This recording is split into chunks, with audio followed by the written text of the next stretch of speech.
Microphones and headphones provided by Audio-Technica. To learn more, head over to audiotechnica.com.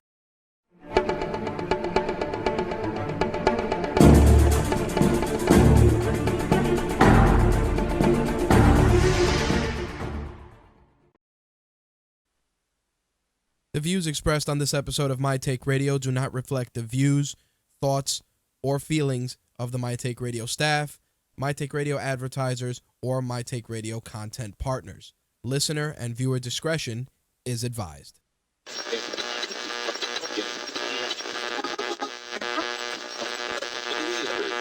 This coverage is live and uncensored, so if you have any small children present, you may want to have them leave the room.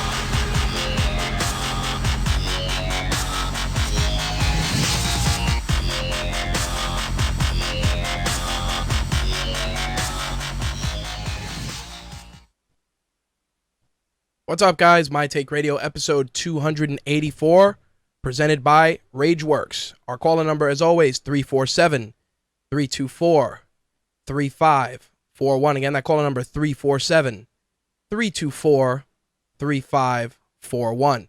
If this is your first time tuning in, My Take Radio is a variety show covering mixed martial arts, professional wrestling, gaming, and entertainment. As always, listener and viewer discretion is advised due to strong language. Our MMA and wrestling shows air live every Wednesday at 11 p.m. Eastern, 8 p.m. Pacific, and our gaming and entertainment editions air every Thursday at 11 p.m. Eastern, 8 p.m. Pacific. For those of you just tuning in, you can listen live and watch the live stream via mtrlive.com or gfqlive.tv. You can also use our caller number and not press option 1, and you can hear the phone that way as well. If you are on a mobile device, you can use the Mixlr app available for Android and iOS devices to listen to the show in progress live on your Android or iOS device as well. Archived episodes of the show are available on iTunes, Stitcher, TuneIn Radio, and of course on RageWorks.net. Video archives are available on YouTube via our two YouTube channels, My Take Radio TV and Official RageWorks. All right, so for those of you that missed the MMA and wrestling edition, we did have some housekeeping to get out of the way, which, of course, I got to make sure for those that tune into this edition are on the same page. Well, first thing, obviously, is the lack of content from RageWorks.net since roughly late Friday to earlier this week, primarily because we've been experiencing a ton of issues. So there's been a lot of back and forth between myself, the hosting company, plugin developers, theme developers. It's just been a cavalcade of mayhem, but we are getting through it and we are starting to put content out.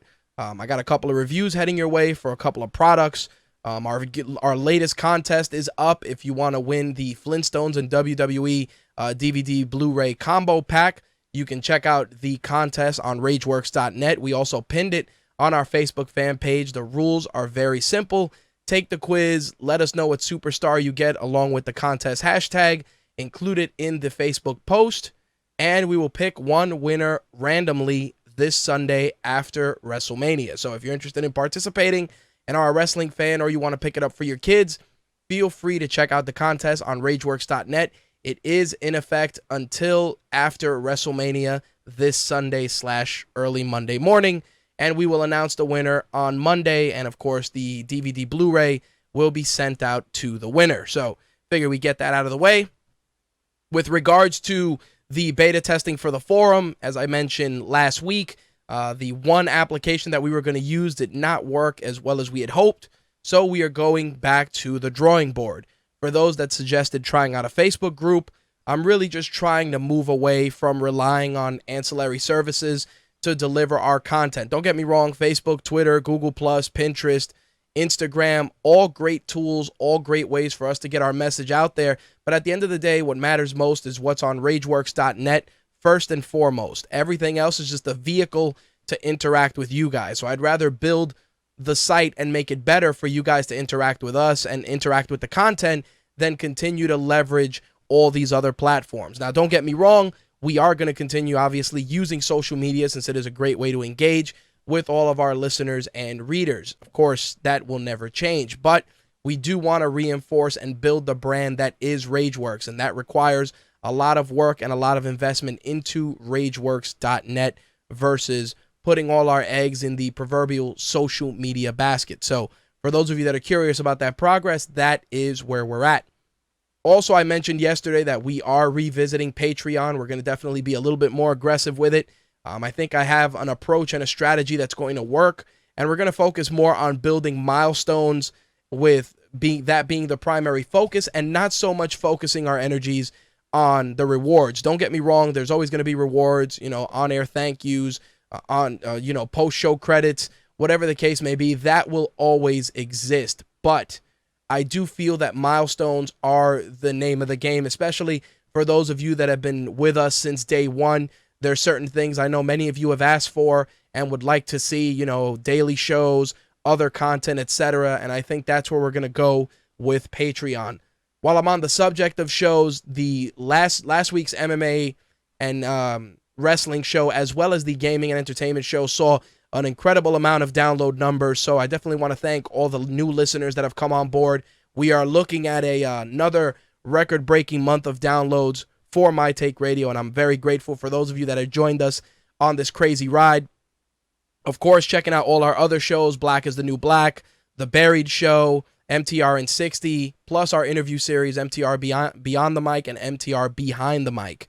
On the subject of Black is the New Black, Ben and Taylor do have a new episode heading your way. I just have to edit it, which I will be doing after we wrap up this evening's show, so be on the lookout for that as well. We are still in progress in trying to make the My Take Radio app free for all listeners, for all listeners, but it's a bit of a lengthy process and there's a lot of moving parts in order to make that happen, but that is one of our goals before the summer of 2015 is to ensure that the My Take Radio app is free for everyone. Once that is finalized, of course, there will be a big announcement and fireworks and all the typical bullshit as well.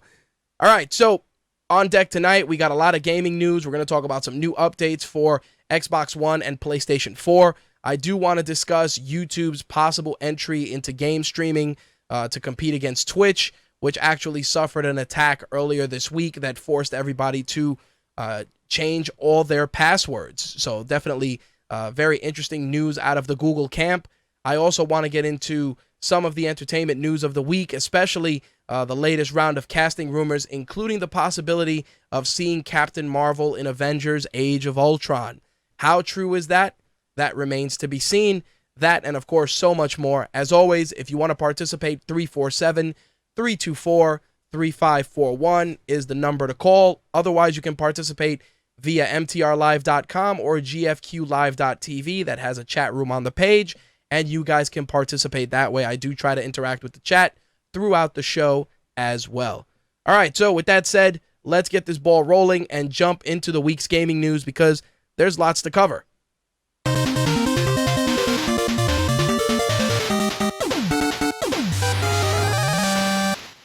All right, so first things first, and this is one of the things that, like I said, I wanted to kind of open up with.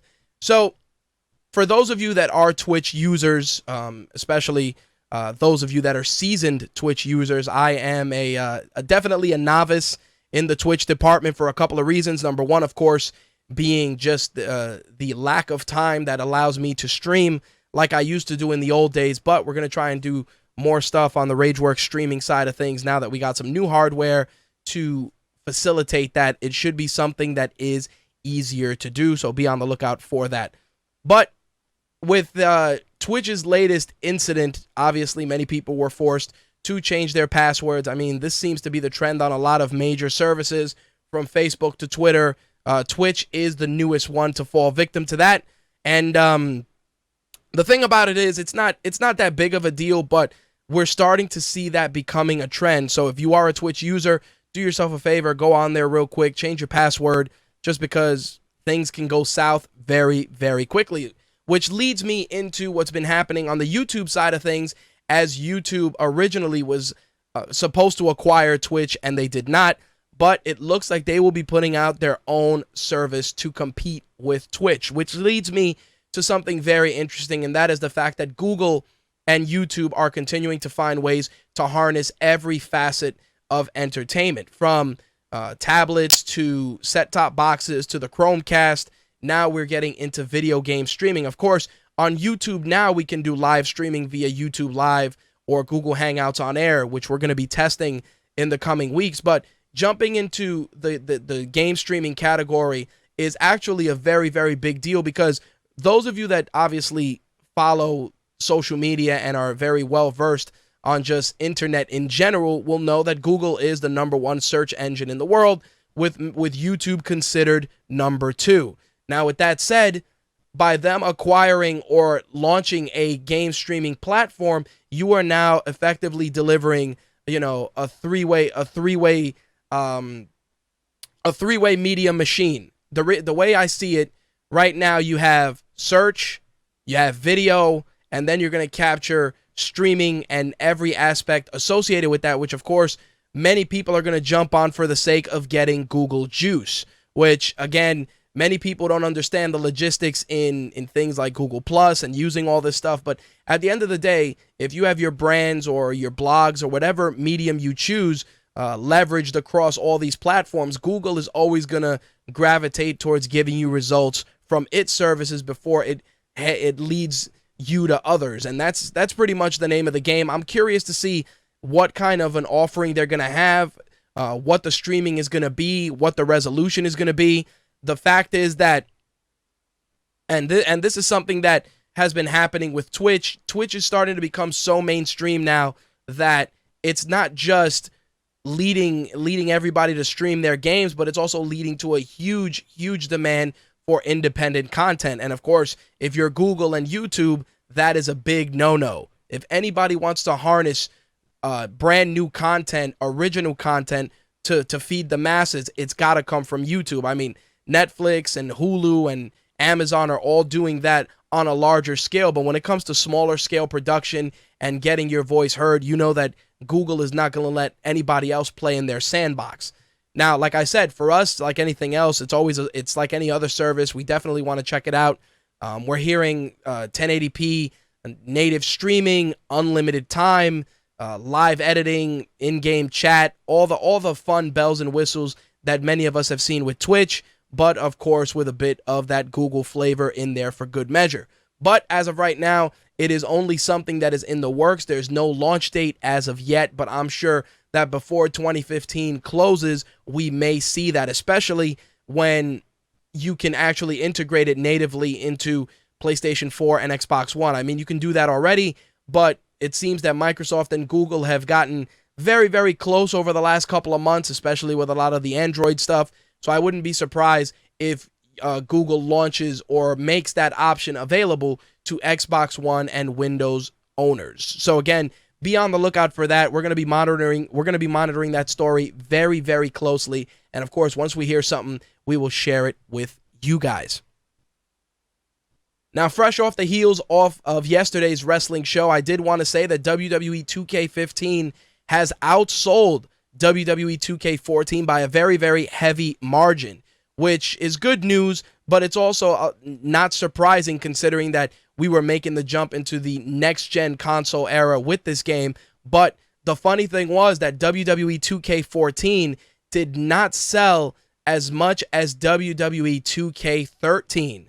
So, very, very interesting stat that came out of there, that 2K14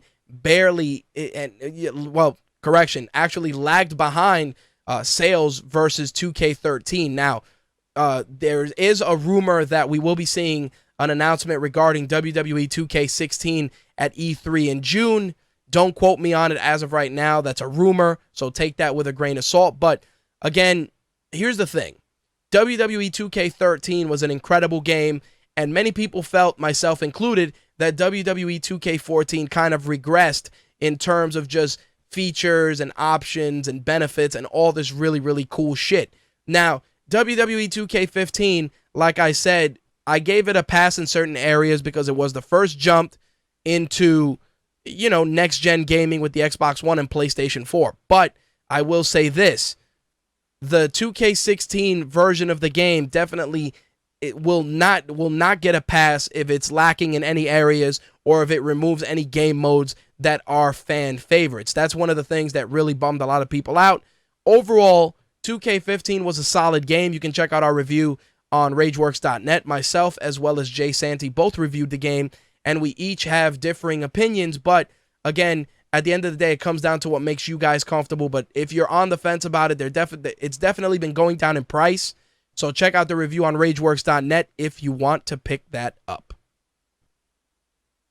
All right, so for those of you that are playing Call of Duty Advanced Warfare, there is a new DLC pack heading your way on March 31st. That is Ascendance. It will be available for Xbox One and Xbox 360.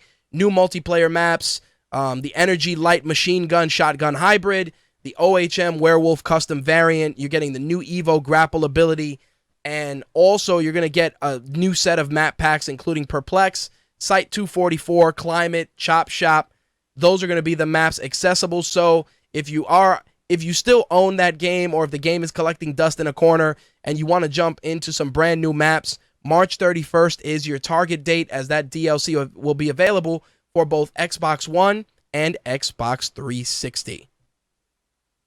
Now, the last 2 weeks, it's been a big news day for Mortal Kombat, as we know that Mortal Kombat X has been dropping trailers left and right. We know that Jason Voorhees is coming to the game, which I reported weeks ago. The new announcement of the Predator, which I also mentioned as well, heading your way. That's another thing that I mentioned. Plus, you're going to be getting two other characters, Tanya and Tremor. Tremor was a community-created character who's making his way into the game. Tanya, of course, you've seen in previous installments. Now, all these characters will be available in the Combat Pack. So, you can either purchase the Combat Pack for $30, or you can buy one of the special editions of the game, and you will get the Combat Pack included. Thank you. Slick just told me that Tremor's from the Deadly Alliance offshoot game. I totally forgot about that game. Holy shit. Thank you for that, Slick. Once again, if you do want to pick up the Combat Pack, like I said, it's $29.99. You're getting the Samurai Skin Pack, all the characters I just mentioned, and you're also getting a horror pack for Vampirus Melina, Kraken Reptile, and Pharaoh Ermac. Of course, a playable character will be Jason. The classic pack has Tanya, classic skins for Kano, Sonya, and Liu Kang. The Predator and Prey pack will have the Predator. You're going to get Commando Johnny Cage, Infrared Scorpion, and a Carl Weathers skin for Jax. Very, very cool. And last but not least, of course, classic pack number 2. You're getting Tremor and classic skins for Quan Chi, Jax, and Kung Lao. Of course, Mortal Kombat X hits retailers and all consoles on April 14th. For those of you that are still on the PS3 and Xbox 360, unfortunately, you will have to wait till June 30th to pick up that version. But Xbox One, PC, and PlayStation 4 will be able to get their hands on the game on April 14th. Now, as I said, you're either going to shell out the $30 for the Combat Pack, or you're going to buy one of the special editions. I actually changed my pre-order. I did pre-order the game because that's what happens. But I pre-ordered it because I wanted Goro first. But then with the additions of Jason Voorhees and the Predator, I just changed it to one of the higher tier versions of the game to get those characters. Now, of course, you can always wait until an Ultimate Edition of the game comes out and you can get all those characters and not shell out any money. But I'm actually really excited for Mortal Kombat X. I like all the characters that are there. I like the DLC characters. Obviously, playing as the Predator is really cool. Playing as Jason Voorhees is awesome as well. And it's something that I've been looking forward to since it was announced and the rumors were circulating. But, again, that's just my take on it. If you are, like I said, interested in picking it up, again, it'll run you $59.99 for the standard edition, and then limited edition start at the $99 SKU all the way up. I think one of the Ultimate Editions actually comes with a really nice statue, and, it's something that you guys may want to check out. For those of you that own PlayStation 4, you know that a brand new update dropped earlier today. That is the Yukimura update, which many people were excited about because it was going to allow for suspend and resume on nearly all PlayStation 4 titles. Now you're going to wait. Now you don't have to wait for the games to load, and you'll be able to jump into the game very quickly by putting your PS4 in rest mode and then quickly resume the game from where you left off just by pressing the PlayStation button on the DualShock 4 controller. I know a lot of people were really excited about that option. I haven't tested it out yet. I actually was going to download the update after we wrap up the show today, but I'm looking forward to checking that out because, again, the suspend and resume, some of us actually do a little running around. Sometimes we leave our systems on. Not something I recommend often, but the suspend and resume feature is definitely nice. The other thing that will be in this update will be backup and restore for the hard disk drive to an external USB drive, meaning that you can actually back up and restore the hard disk from an external USB drive. I know many of you have jumped into the hard drive update bandwagon. I know a couple of guys that have done some nice upgrades already. So to make it a little easier, they are allowing you to back up and restore the hard disk from an external USB drive. Of course, that data would include all your settings, save data, screenshots, video clips, all the games, patches, and download data. So if you are looking to make an upgrade to your PlayStation 4 hard drive, definitely make sure that Yukimura update is officially downloaded. The other option, of course, is more from a friend's perspective. Find and connect with friends is going to search now through your Facebook account and find other friends that are on PlayStation 4 that have those accounts, and obviously will suggest them. No different than any other social update, except now it is heading to your console.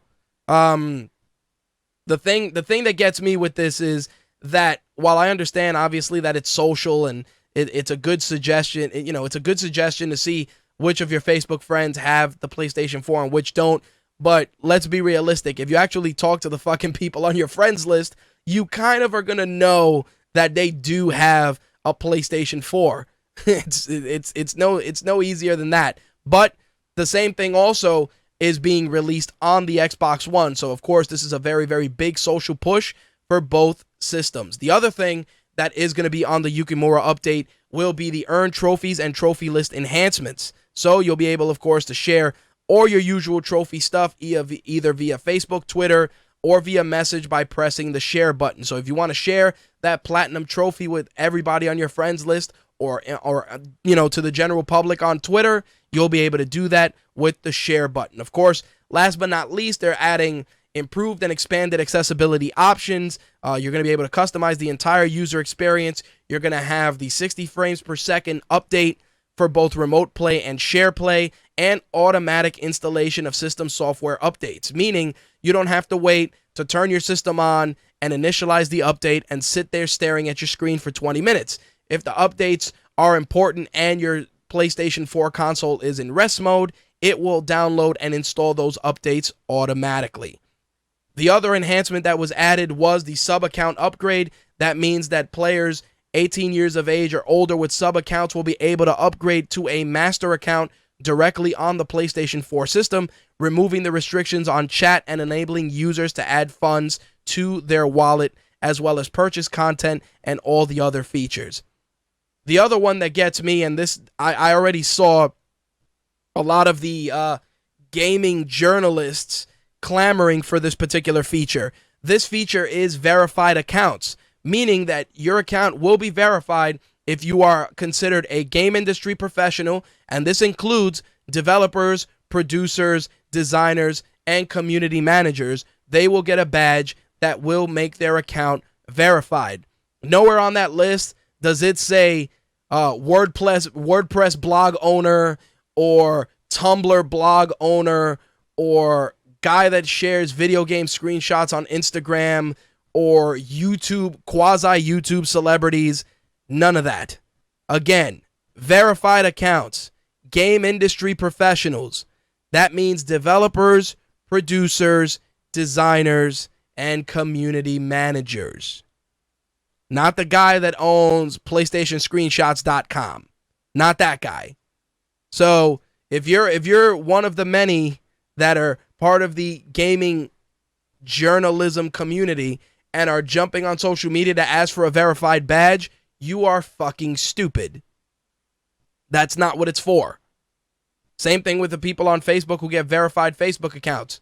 Unless you're a celebrity or got deep pockets or the general public knows who you are, nobody gives a shit. Simple as that. The other update, of course, dailymotion.com is going to be added, so you'll be able to upload video clips directly to Dailymotion via the share button. We actually do have a Dailymotion account, I think, for either Rageworks or My Take Radio. I think I need to research that just to see if we're leveraging that particular video outlet correctly. If we don't, then we got to set that shit up. If we do, I'll make sure to share a link for you guys to check it out if you use Dailymotion. So there you have it, guys.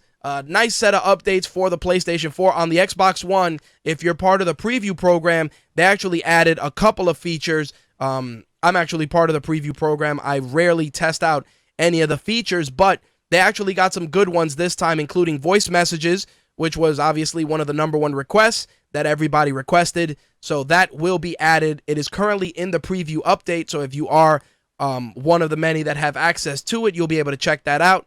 Also, designated servers for party chat were also added. I expect those two features to roll out to the general public within the next few months. But again, if you're interested in testing out voice messages or dedicated servers for party chat, then make sure to check out the April update for your Xbox One. You usually get a message in your inbox letting you know that that update is available for download. So be on the lookout for that as well.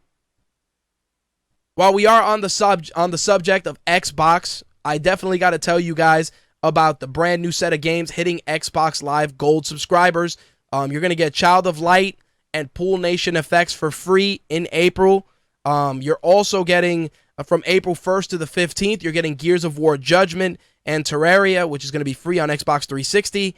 And then from April 16th to the 31st, you're going to pick up Assassin's Creed 4 Black Flag and Army of Two The Devil's Cartel. Of course, if you've missed out on Assassin's Creed, I definitely enjoyed Black Flag. I hated the ending, but don't let that be a factor in you not playing a game that is essentially free. I did want to pick up Army of Two a while back, so I'm glad I waited on it because it is available free from April 16th to the 31st. So again, to recap, for those of you on Xbox One, you're getting Child of Light and Pool Nation Effects free the entire month. From April 1st to the 15th, you're getting Gears of War Judgment and Terraria. From April 16th to the 31st, you're getting Assassin's Creed 4 Black Flag and Army of Two The Devil's Cartel. So again, if you've been on the fence about Xbox Live Gold, definitely pick it up. There's a lot of great free stuff every month. PlayStation Plus as well. Lots of free games. Usually within the first couple of months, you will definitely make back what you spent just because of the free games that they're giving out. I did want to let you guys know that I did sign up for that the updated Best Buy Gamers Club program, which used to run for $99. I actually picked it up for the $30, and it is 100% true. Any game that you buy gets 20% right off the bat. This includes new games, pre-owned games, and they sent me a nice set of coupons that you can use, one-time use only coupons as well. Again, it was $30 for 2 years, so knocking 20% off any game I purchase is a very, very nice incentive. I gotta definitely admit that. All right, so last bit of gaming news, and I did want to bring Slick on briefly.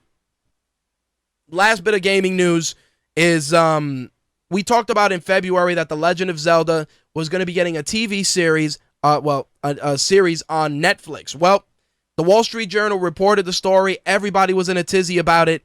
And Satoru Iwata actually did an interview recently, and he told Time Magazine that the Wall Street Journal got its facts mixed up on the possible series. He said, as of right now, I have nothing new to share with you in regard to the use of our IPs for any TV shows or films. But I can at least confirm that the article in question is not based on correct information. This is straight from Satoru Iwata. So those of us, myself included, that were totally excited about seeing The Legend of Zelda as a Netflix show, you know, in the same vein as Game of Thrones, unfortunately, bad news was delivered courtesy of Mr. Iwata, as that rumor, well, that news story has now essentially been debunked, and no Legend of Zelda series as of right now, straight from the boss himself. Now, to answer Slick's question, yes, the Best Buy Gamers update is still $30. I did want to bring him on briefly because I did have some questions, and he also wanted to give me a brand new bit of information regarding the GTA Online and the PlayStation 4 update. Slick, what's up, dude? What's up, man? What do you got for me?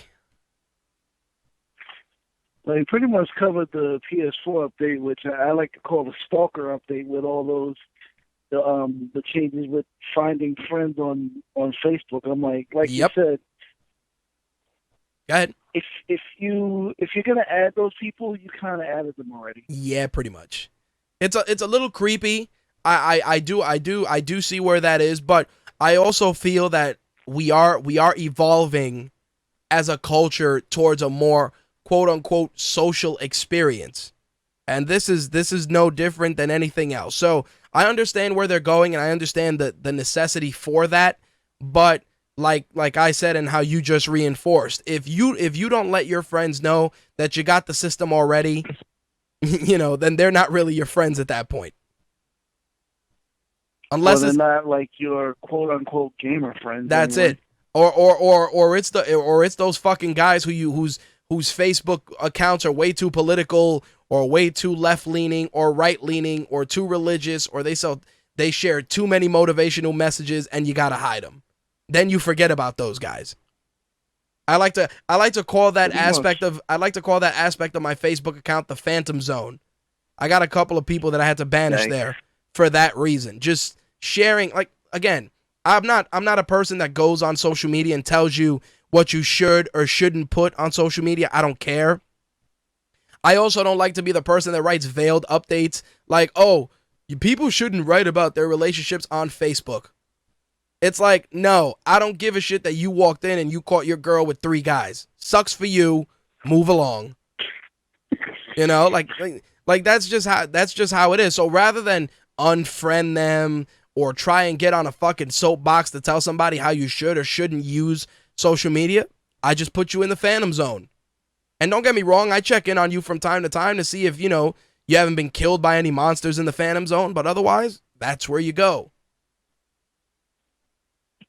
Jesus Christ. Dude, I keep it real, man. There's no necessity for me to go on your page or any of our listeners' pages who I'm friends with and tell them how they should or shouldn't conduct themselves on social media. Yo, you want to put 19 pictures of your kids? Great. Guess who ain't looking at them?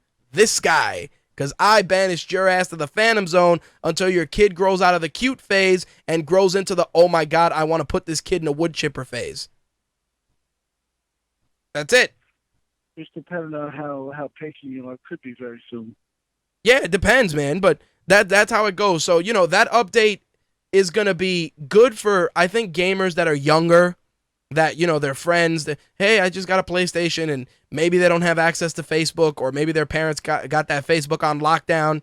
So you can at least add them and shoot the shit with them on PlayStation or Xbox One. I see no issues with that. I do commend PlayStation for just continuing to release updates that actually are giving us features that we need. You know? Like the suspend and resume is a nice feature. 60 frames per second on remote play, a good feature. Daily motion sharing, you either love it, hate it, or don't even give a shit about it. Suspend and resume is a nice feature. The problem I see with it is that it's not really going to work very well for a lot of people who play, you know, the online heavy games, because you can't really pause in those games. Absolutely not. But I know a couple of people, hell, even myself included, that I'll be like, let me run to the store real quick, and, you know, I'll leave the system on if I'm going someplace relatively close. So, you know, it's a little easier to just suspend it and then resume it when you come back and jump right into the action. I mean, again, the feature's going to be like any other feature. You're either going to really get some benefit out of it or you're not. I need to see how this trophy fix works with Facebook, because me myself being a self-proclaimed trophy whore, it's annoying that on my PS3, all I got to do is, pull up my trophy list, and anything that I've recently acquired will show up on Facebook. Right. Versus the PS4, where I have to do the same thing, but then I have to go to Facebook, go into the activity log, find the trophy, and actually make it show up on my page if I quote unquote want to brag about it. Well, you know what's funny? The article I posted last week about the end of Raptor. If you remember, we had the community manager of Raptor on the show, and Raptor was a cool service, man, because you know what it was? I didn't have to worry about spamming anybody's page at 7:00 each day. Rich got 6 trophies, or Rich just played this game, and it would go out once a day, and it was cool. But again, as soon as companies started integrating social into the consoles, I knew that service was going to fall by the wayside. So again, even now with the integration of sharing all this stuff on social media, there's at least a modicum of, hey, do you want to share it or don't you? It's not obligatory. I mean, I'd like to share some cool shit if possible, but it's not the end of the world, At least for me. Yeah, my beef with the way the PS4 and Facebook are integrated is the fact that when I got my PS4, I went into the settings to do the same thing I did with my PS3. I have it set to post, not I killed 5 people in Grand Theft Auto Online, but if I get a GTA 5 trophy, it's supposed to post to Facebook automatically. Right. I have to take an extra step on Facebook to actually make that show up. Right. That extra step actually just sucks the enjoyment out of it, because it should be seamless. It should be a one-click solution.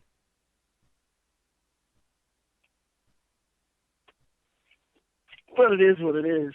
I'll see how this new thing works out, because I wasn't even aware that the update was coming today. I got lucky, because you know how you were saying that the people turn on their PlayStation and want to play right away, and they got to wait for an update. Yeah, dude, I had kicking the turned nuts. on my PlayStation, but I wasn't using it right away, and so when I looked, the update was mostly done, so I only had to wait like a minute or two. Nice.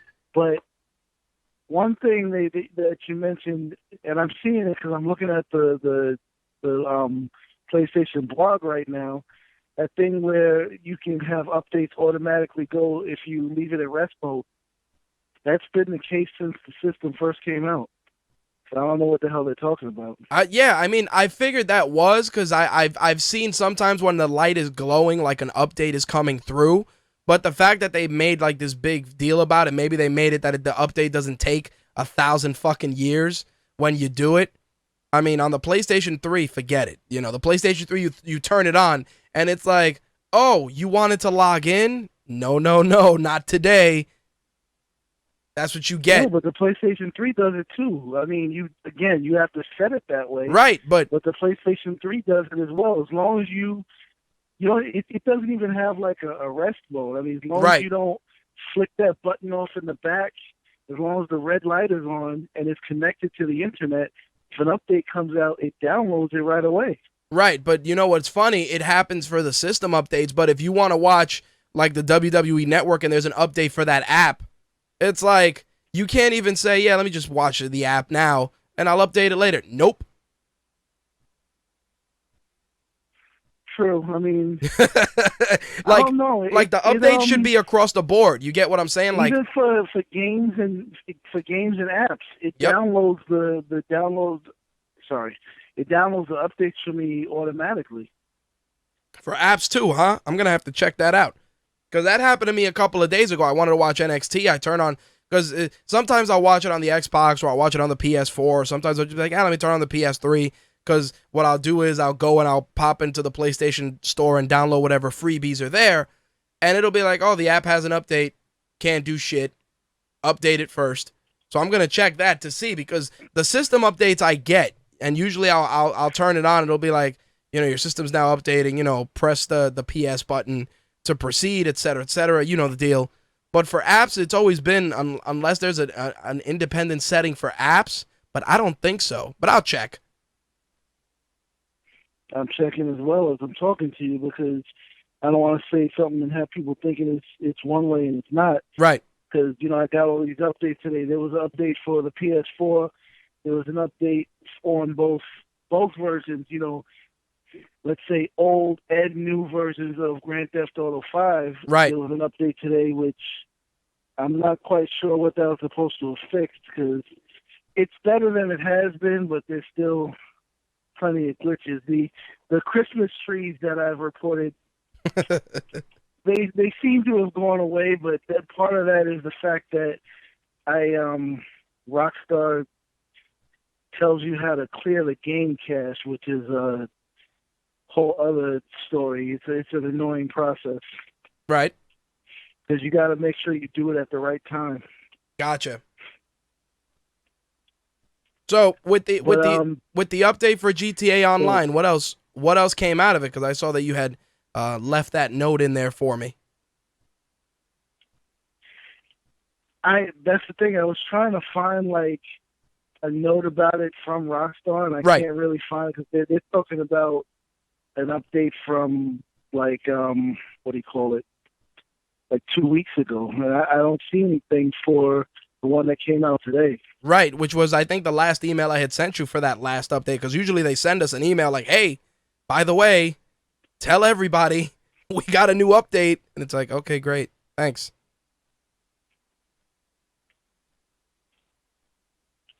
Well, you're right. It does, as far as apps, it does not update automatically, but even though it says it's downloading the update for, and you mentioned, I'm talking about the WWE app. Right. It actually is letting me use it. Really?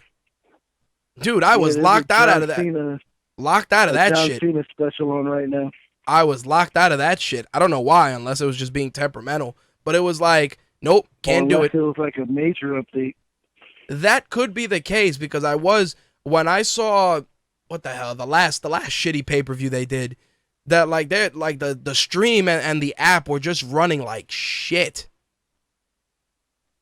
Yeah, that's why I usually just use the PC. I mean, it doesn't hurt that my PC monitor is a 40-inch TV, but right.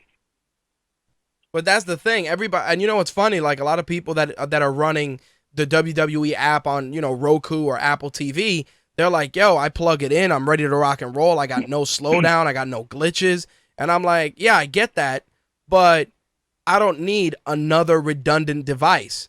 I mean, even my Google TV box, which I have, my Sony Google TV box, I love it and it's great, but Google's like, "Yeah, we're not going to support that anymore." And I'm like, "Oh, well, that's fucking wonderful."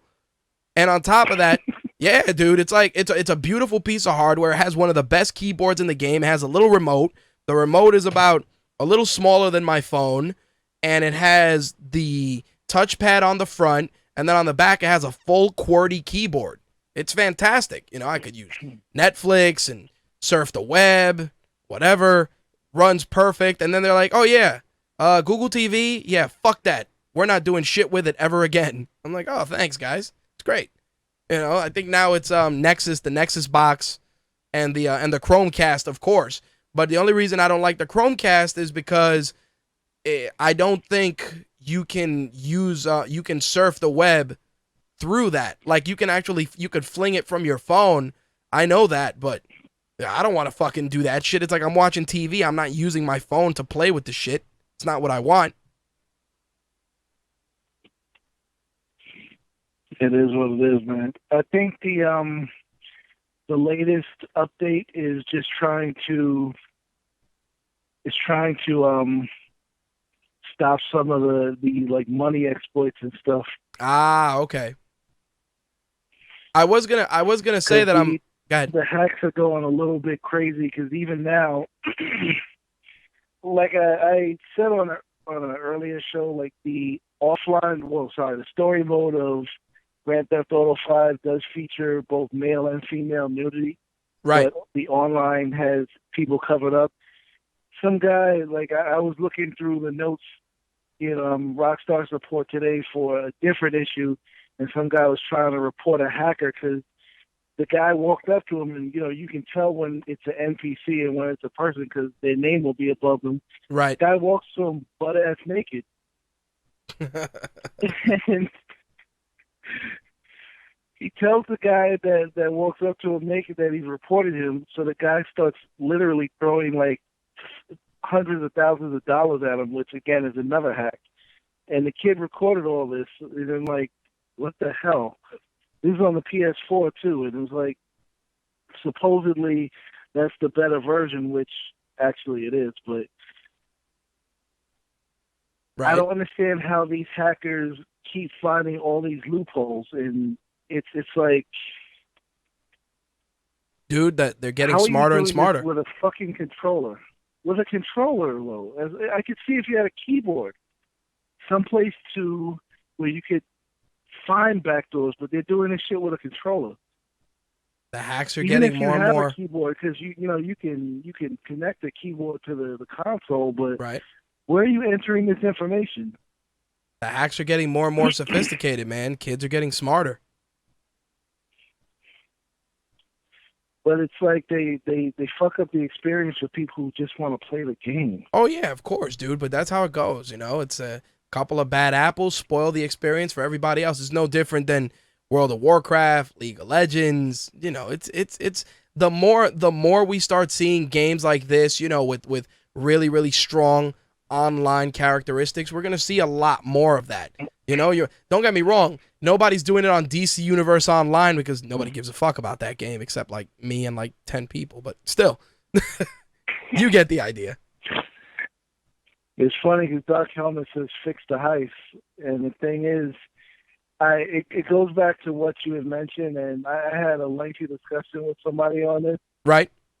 Rockstar made their money on the PS3 and 360 versions going on 2 years ago now. Yep.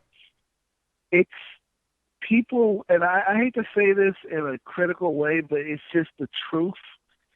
People should be happy that they're even still supporting that version when they have newer versions, because the they're not charging for any of this shit, and it's not profitable for them to bother even updating these earlier versions when Right. they could, do nothing and, like you said, force you to get the PS4 and Xbox One and whenever the hell it actually comes out, the PC version. Because having played both versions, it's not perfect, but the PS4 version of the heist update is a million times more functional than the PS3 version. Yeah, I can see that. I mean, here's where I stand with it. When you look at, console versions, PC versions, the original, the original, and now the quote unquote next gen. At the end of the day, you have to look at this, and it's just the law of progression. They did everybody a service by remastering. This is again the new trend: remastering the games and dumping them on new systems. We've seen it already announced with God of War. We've seen it done with Tomb Raider. We've seen it done with a couple of other games. The remastering trend is the new trend. And with that, they figure, hey, all that shit that you paid money on the first time, we're going to include that the second time. You're still going to pay full price, and you're going to like it. Yeah. Like, that's how it goes. Like God of War 3, everybody's like, oh, blah, blah, blah, Sony this. And it's like, listen, what did you think? You were getting God of War 4 first? They're going to remaster 3 so that they could blow everyone's minds with it. And then they'll be like, oh, yeah, God of War 4 next year. Or they'll put a preview for God of War 4 on God of War 3 remastered so that fuckers still got to buy it. I'm surprised they didn't do. Actually, I just realized what I'm about to say. I was about to say I'm surprised they didn't do the whole collection. But they're going to release God of War 3 on PS4 first, and then they'll release the whole collection. They probably will. It depends on how much money and energy is going to be invested in remastering like the PS2 level shit. I hear what you're saying. I mean, I don't see it as being that much of a problem other than updating the graphics, but Right. this will be the first time they brought a PS2 game to the PS4 or something like that. Right. They do it all the time. No, They try to call it a new game. Oh yeah, of course. I mean, I feel that a remastering of 3 with a teaser for 4 is gonna still make them a nice chunk of change, dude. Because even people that didn't jump into the series, they're gonna be like, oh my god, the graphics. Because dude, the graphics on 3 were out of this world. On 3, now you're taking 3, and you're like, oh yeah, you know that system that we kind of maxed out with 3? Well, we got a brand new system that we haven't even scratched the surface of. So here you go. Yeah. And it's just,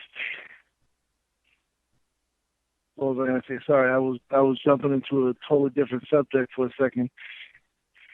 But yeah, it's a double dip, but the bottom line is you can't complain about it if you're gonna buy it. Well, here's the other thing. You can't complain about it if you never played the shit. You know what I mean? What if you missed out on God of War? Now you're getting a whole new camp of gamers to try the shit out. You see what I mean? Yeah, because I mean, there are people that are just coming into being gamers because, you know, they were children when the Right. PS3 was out or the PS2 was out. Bingo. Plus, you never know, there might be people that even though they were of age, the PS4 might be their first console. You never know. Yep, I know a couple of people that That's why No, I was like going to you say. said, they're testing the waters. They need to see how it sells. Yep. And a couple of people I know haven't bought a console since, like, you know, the first PlayStation 2, because they knew that, you know, their PlayStation 2, they weren't playing it as much, and they jumped into, you know, they skipped the 2 generations and jumped right into it. I mean, I know a handful of people that are like, yo, man, the PS4 is like my first system, you know, in a long time. Just because, you know, most of them are our age. You know, just older individuals that it's like, I'll get to it when I get to it. And those are the same ones that'll call me like, dude, what do I get? It's like, Yeah, yo, I'm because buying my first gaming is system. becoming more mainstream now. Exactly. It's like, dude, what game am I getting? Plus, like I said, a lot of people are also buying it for for the ancillary features too.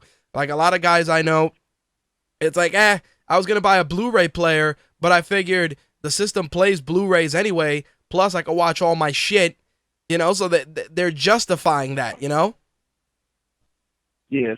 So, And then they get into gaming. yep. Like, don't get me wrong, I've been watching Powers on PlayStation 4, and again, original programming, dude, straight from the source is just crazy. And that's one of those things, and you know they're launching the PlayStation TV service, which I believe might be live.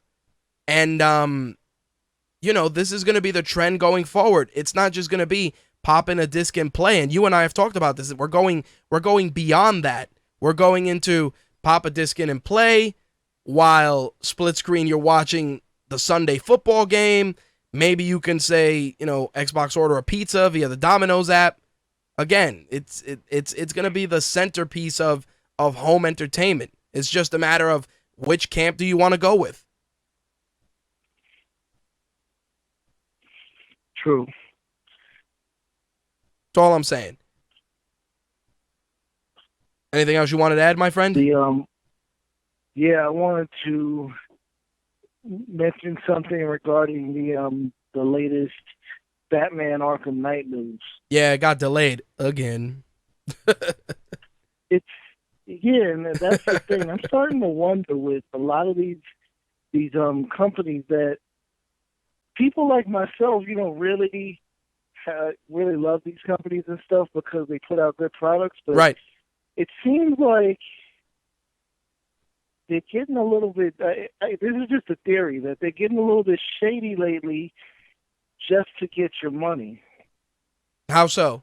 My thing is, Batman was originally supposed to come out holiday time last year. Correct. Now it's coming out midway into 2015. Right. I don't really believe that there's any way that you realistically thought that Batman was coming, and I'm talking about Rocksteady right now, not us. Right. That you realistically thought that you were putting out Arkham Knight in November, and then it suddenly got bumped up by 7 months. Right. And it's March now. Along with the delay notice, they put out the new demo. Right. And you watched it, right? Yes, sir. Looks fucking amazing, and this is all gameplay. This isn't like cutscenes or anything. Nope. 100% gameplay. Does that game look like it needs polish to you right now? I'm sure that there's probably certain mechanics that they probably aren't showing us that are probably fucked up. That's probably what it is. And I have a feeling that's absolutely possible. And I also... But does that game look like something that it is on somebody's desk being worked on right now, or does it look like something that could potentially come out tomorrow to you? It definitely looks pretty much complete, but I had a feeling that the integration of the Batmobile and the change of the mechanics to utilize that in game we're definitely going to play a factor. And the reason I say that is because you're mid-drive and you're hopping out mid-drive to jump right into combat. And it's supposed to be a seamless transition. So, you're introduced... There was stuff like that, not the Batmobile because it wasn't there. But right. There was gliding mechanics like that in Arkham City. Of course. Where you would just, come right out, and if you did it right, you could literally glide across the whole map. Right. So that part is nothing new to the game. Right. What I'm getting at is, because they've already gotten it, I think that the announcement that it was going to come out in November was a lie. I think they did it to get your money. I wouldn't doubt that. I think they could say, just like with Grand Theft Auto and games like Dying Light, we've sold over such and such million in pre-orders already. Right.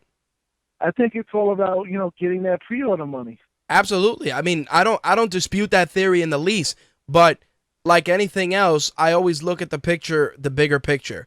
And it's that they're jumping in, they're jumping into the fray originally, in June. That was the original theory. Hey, we're going to jump in June. It's going to be crazy. We're going to go insane. And before you know it, everybody's going to wild out, and everybody's going to get this game just in time for the summer.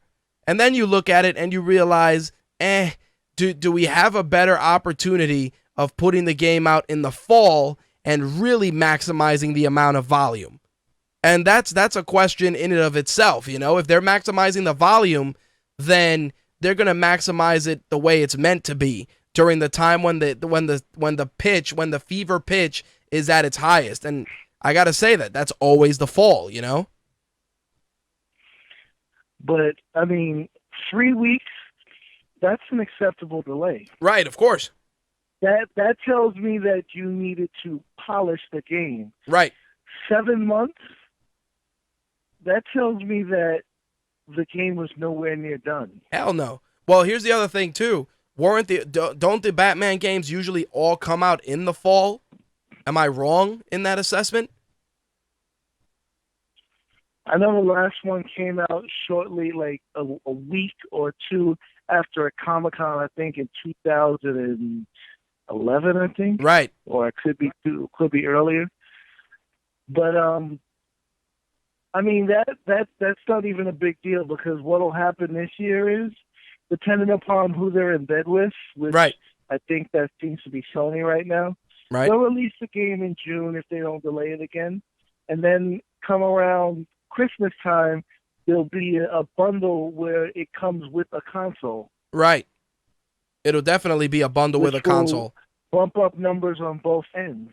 Of course. And now that Sony's trying to get back into the whole faceplate thing with some of these games, I wouldn't be shocked if they leverage that, like, hey, get this, PlayStation 4 Batman exclusive console, for the holidays. But like I said, I'm just thinking that announcing at E3 last year that Arkham Knight was coming out in November was a blatant lie to get money. Of course. I believe that there was no intention whatsoever to release the game in November, which is kind of fucked up. No, I don't disagree, like I said, but you know, we're also talking about an industry where, you know, you have to take advantage while the fire is hot. And you also got to remember that once we kind of get past the whole Marvel movie hoopla, all eyes are going to be on Batman and Superman for 2016. So leveraging that game and using that as kind of like a way to get Batman back in the eyes of the public as build up for the upcoming film is also smart business, you know? It's only that, well, they really won't be able to use it very well to get it into the eyes of to get Man of Steel, Dawn of Justice, whatever the hell it's called, into the eyes of the public, because remember, Arkham Knight is rated M, which means you can't advertise it until like after 10 o'clock. Right. So, but let's be real, dude. Unless they put it on every network, you know, during that 10 to 11 block, which would be smart because that means people are watching. Right. I mean, it'll definitely, well, by that time, Walking Dead will be done, but I was going to say if you put it on AMC, that'll definitely help. Yep. If you put it on Raw, that'll definitely help. Absolutely. But you really only have an hour during each day that you can advertise it because it's rated M. Or they'll buy sponsorship. I think they'll buy sponsorship in the Octagon like they've done before. Like I remember one of the Batman games was promoted and it's like, you know, UFC X is brought to you by, you know, Batman Arkham. It's happened. So again, it's all about the adequate product placement. Oh, no, absolutely. I'm just saying that, you know, because they definitely want to get this in the hands of children. And I don't care what you say. If they haven't done anything to try to get that M rating rescinded. Nope. They're going forward with the M rating. Absolutely. They still want 5-year-olds to play the game. Of course they do. But they're just going to leverage the stupidity of the public for that.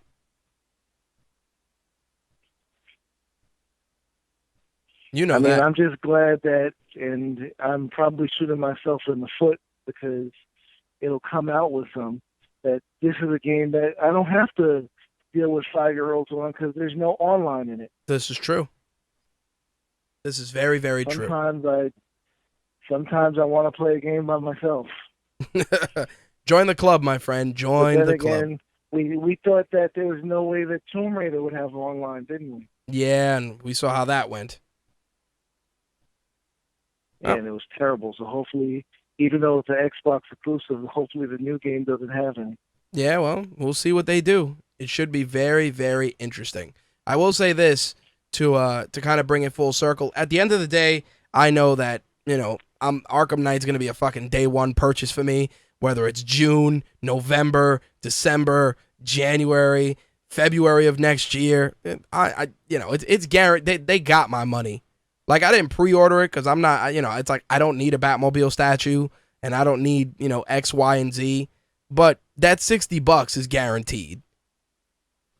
Oh, absolutely. I mean, I haven't pre-ordered it yet either, and that's partially because I would have gotten one of the Raider versions, but they're gone. Yep. So fuck it. I mean, I would have given them more money, but you know, they decided not to make as many, so I didn't get it. There you go. And I'll still have that game day one. That is damn sure, unless, you know, something happens where like an idiot, I decide to get it shipped and it doesn't ship properly. Well, that's a different story. I doubt that would be as much of a problem. I doubt that would be a problem in June like it was in January when I got stuck waiting for Dying Light because of a damn snowstorm. This is true. Well, you got to look at it like this. Like I said, you know, grab that Best Buy Gamers Club and knock 20% off. Oh no! As soon as you said it was $30, I pulled up my account and I was looking at it. I was reading it while I was talking to you. Yep. Dude, for 2 years, man, that's 15 Speaking of, bucks a year. yeah, I always encourage everyone to get games as cheaply as they possibly can because Absolutely. I don't care what these companies say about they put all this time and money into games. I mean, I come from a time where games cost $50, This is true. and people buying DLC and special editions is what allowed them to put it up to 60. That's right. Because it was a damn experiment. There you go. The only thing I will say positive about the whole delay with Batman and games like it is that, like you said, not even that you know you're going to get it day one. You know that when it comes out that that game is going to be the best possible thing that it possibly could be because Yep. for Absolutely. one, Rocksteady with, 2 Batman games under their belt is a company to not fuck with the public. They put out a quality product, a finished quality product. That's right. So you're not going to be waiting for a bunch of patches for Arkham Knight because something's not working right. Far Cry 4. But another game that, pushes that subject forward is Drive Club, which when it initially came out with it being such, an online heavy game, it was damn near unplayable because the servers weren't working. There were problems with the game itself. Right. But, now I'm hearing a lot of positive things from people playing it that it's working well. And now that I own it, I haven't really gotten to get into it too tough because I only got it a couple of days ago. But it's, definitely a beautiful game. It has solid driving mechanics, and it's something to get used to because obviously if you're doing 150 miles an hour and you hit a curve, you need to slow the fuck down. This is true. But what is very strange to me is that most retailers are still charging full price for it. The exception being GameStop, my least favorite place of any gaming retailer. But if you have been on the fence about Drive Club, you can get it at GameStop for $29.99. Me, again, like I said, me not being a fan of GameStop, I just had Best Buy price match it and still got it for $29.99. So Well, there you go. if you were looking for it, pick it up now before they decide to, cancel that sale because it's $29.99 if you get it brand new. It might be cheaper if you get it used. There you have it. Nice recommendation. Definitely, if you guys are in line to pick it up, head to your local GameStop or have somebody price match them and pick it up for $29.99. Anything else you wanted to add, my friend? I'm good for now, man. All right, buddy. I appreciate the call as always. All right, man. Talk to you later. Peace. That was our very own Slick. You can follow him on Twitter at RW_Slick. Well, with that, we are going to close this door on this week's gaming segment, and we're going to jump into the week's entertainment news. So let's get that ball rolling.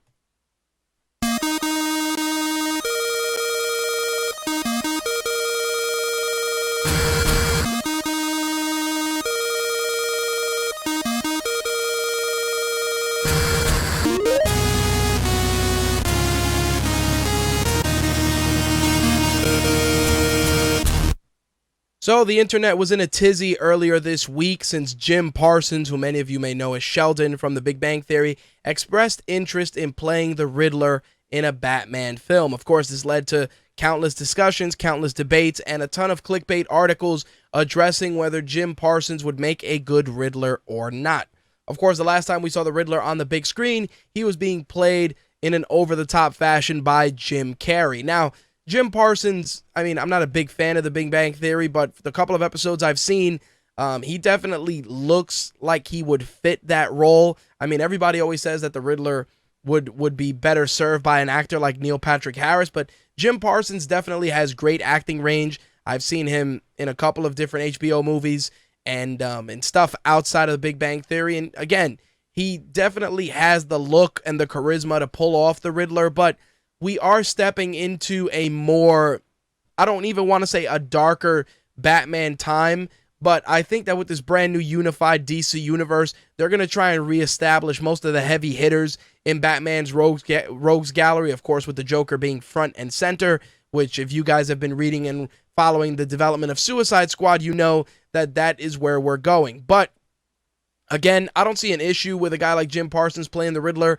I mean, the Riddler is a character who's been changed and retconned countless times by DC, so I'm sure we may see him on the big screen later on down the road, but as of right now, all signs are pointing to the big bad guys, you know, Lex Luthor for Superman, the Joker for Batman, and villains in that scale and in that vein. I have always felt that the Riddler, while he has been a staple in Batman's rogues gallery, he's a guy that you can pretty much interchange with any of Batman's other rogues, just because it's not the same type of villainy like somebody as the Joker. But again, very cool to see mainstream actors expressing interest in, portraying iconic comic characters. But again, Jim Parsons is not playing the Riddler anytime soon, unless obviously something changes, but it was definitely an interesting bit of news this past week.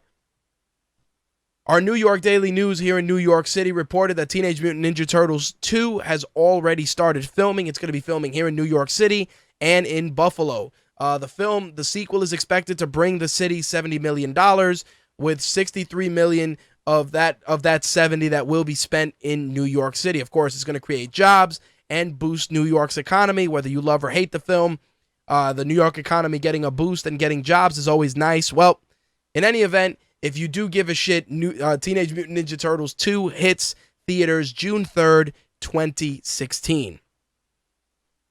On the box office side of things, it should come as no shock that Insurgent was number one at the box office, earning $54 million and knocking off Cinderella, which fell to number 2, earning $34.5 million, but bringing its grand total to $122 million, off to a very, very solid start.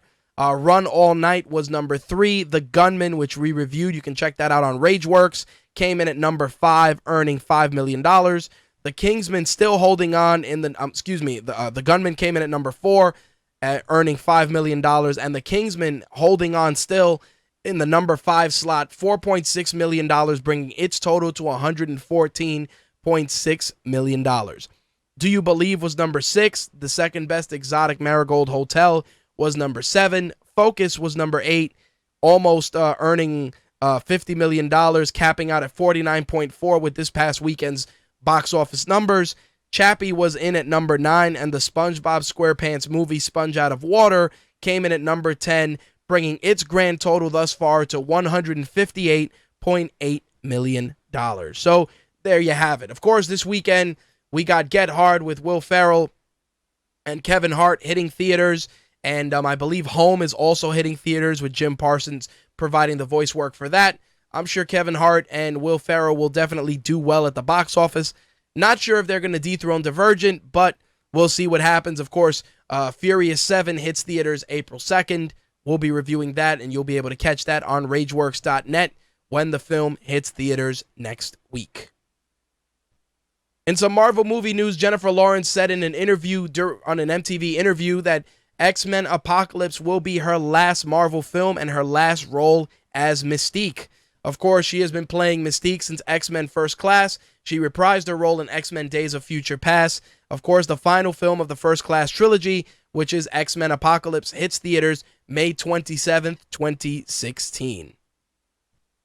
In some other Marvel news, we all know that Joss Whedon is going to bring us an amazing, amazing film with Avengers 2, but we are looking ahead to the next film, which is going to be Avengers Infinity War. And with that film, Joss Whedon is actually taking a back seat, and the Russo brothers will be involved in this film. Joe and Anthony Russo, who of course did an amazing job with Captain America and the Winter Soldier, will be handling directing duties for the next set of Avengers films. Of course, the Russo brothers also had a deal in place with Sony to work on the Channing Tatum-led Ghostbusters film, so it's going to be very interesting to see how the dynamic brothers that are in such high demand will balance their workload. But if they can bring the same amount of storytelling and quality to the Avengers universe that they did to Captain America, I am all for it. Again, Captain America, the next film started filming already, and they're working on that. And of course, they're going to be doing the Avengers 2-part Infinity War as well. I know a couple of people are going to be happy about this next bit of news, and that is that the X-Files is indeed returning. A couple of weeks ago, I said that there were rumors that the X-Files were going to be returning to TV. Well, Superhero Hype reports that that is official. Fox has officially ordered a 6-episode limited series that will serve to tie up all the loose ends from the original series. Chris Carter will be returning along with David Duchovny and Gillian Anderson. Of course, David Duchovny will be reprising his role as Fox Mulder, and Gillian Anderson will be returning as Dana Scully. So if you are an X-Files fan, be on the lookout for that. It is a 6-episode limited series. I don't have a release date for it yet, but once I get it, you know I am going to share it with you guys. Now, the next bit of Marvel news, and this I've mentioned before at the start of the show, was the rumor that we were going to be seeing other characters in Marvel's Avengers Age of Ultron. One character whose name has been tossed around these last couple of days, and it's been fueled by a news piece from Latino Review, is that of Carol Danvers, aka Captain Marvel. There's a very, very strong rumor floating around that Captain Marvel has not only been cast, but that you will be seeing her in Avengers Age of Ultron. Take this with a grain of salt, but given that, you know, we are looking to establish a little bit more of Marvel's space universe with Guardians of the Galaxy, seeing Captain Marvel appear in the Avengers is definitely something that would not be too much of a stretch. Now, I will say this, I doubt we're going to see her in her Captain Marvel identity, but I'm sure that Carol Danvers appearing on screen would be a nice tip of the hat to let people know that we do have an actress to portray Captain Marvel on the big screen. Of course, we don't have to wait too long to find out if that rumor is true or not, because of course Avengers Age of Ultron hits theaters on May 1st. When I read this next news item, when I read it on Variety, I said to myself, that would be really, really cool. And as I watched it pick up steam over the last couple of days, I figured I'd want to discuss it. And that is a brand new casting rumor for Star Trek 3. Star Trek 3 is being directed by Justin Lin, and the script is being written by Simon Pegg. Of course, all the cast from previous Star Trek films will be returning, and right now, all signs are pointing to Idris Elba joining the cast as the villain in the 3rd Star Trek film. Of course, Idris Elba, as of late, has been in high demand, and having him square off against Chris Pine and the rest of the crew on the Enterprise is definitely something I would not mind seeing. After Benedict Cumberbatch's turn as Khan in the last Star Trek film, I'm curious to see what Idris Elba brings to the screen and if he can bring the same level of villainy that Benedict Cumberbatch did portraying Khan. As of right now, it looks like all signs point to the Klingons being the villains in the 3rd film, and if that's the case, then Idris Elba, of course, will probably be some lead Klingon in a villainous capacity. But again, it's kind of rumor and speculation right now, but it's picked up a lot of steam over the last few days, so hopefully we get it confirmed, and once we do, I'll definitely share that with you guys, because I've really enjoyed the brand new Star Trek films, and Idris Elba is definitely an actor that is incredibly talented and really, really brings 110% to every role. So to see him mix it up with the new crew of the Enterprise is something I definitely want to check out. The other bit of Marvel news, and this is in regards to X-Men Age of Apocalypse, is that we will finally see Jubilee on the big screen.